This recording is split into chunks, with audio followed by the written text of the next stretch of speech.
नागपूरमध्ये सोमवारी रात्री 2 गटातील वादातून हिंसाचाराची घटना घडली। शहरातील महाल भागात वाहनांची जाळपोळ आणि दगडफेकीची घटना घडली।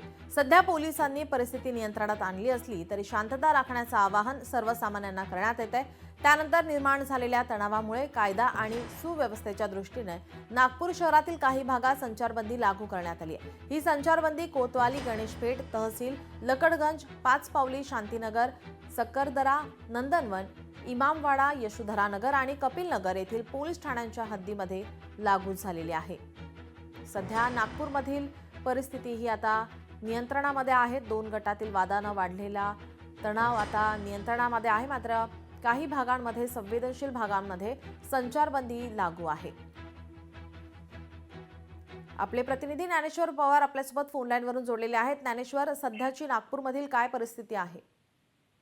अगदी सोमवारी झालेला हिंसाचार जो आहे तो आता सध्याला पोलिसांनी नियंत्रणामध्ये आणलेला आहे। मात्र खबरदारीचा उपाय म्हणून ज्या 11 पोलीस ठाण्यामध्ये संचारबंदीचे आदेश काल पोलीस आयुक्तांनी दिलेले होते ते आदेश अजूनही कायमच आहे। त्या भागांमध्ये जे आहे ते अजूनही आज देखील संचारबंदी जी आहे ते असणार आहे। त्यामुळे अत्यावश्यक जे कामासाठी बाहेर निघणार असतील त्यांनाच जे आहे ते बाहेर पडता येणार आहे, ज्यामध्ये पोलीस अधिकारी असतील, शासकीय अधिकारी असतील आणि अत्यावश्यक देणारे कर्मचारी असतील यांना जे आहे ते त्या परिसरामध्ये जाता येणार आहे। इतरांना जे आहे ते बाहेर पडता येणार नाही।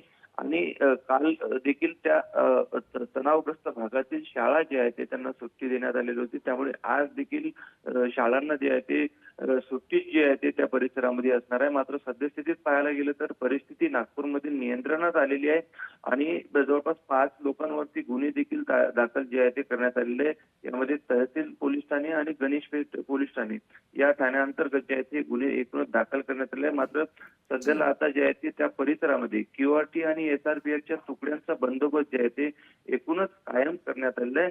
रात्री आपण पाहायला गेलं तर पोलीस आयुक्त रवींद्र सिंगल यांच्या मार्गदर्शनामध्ये त्या परिसरामध्ये जे आहे ते मोठा पोलीस रूट जे काढण्यात आलं।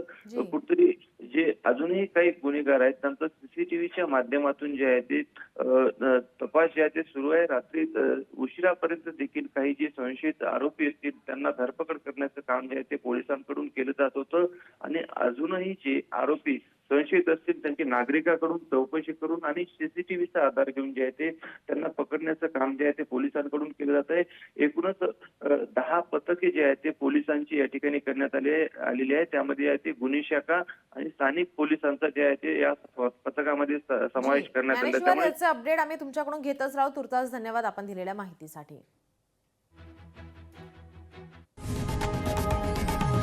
लोकशाही मराठी ऐका, पहा, जागरूक रहा।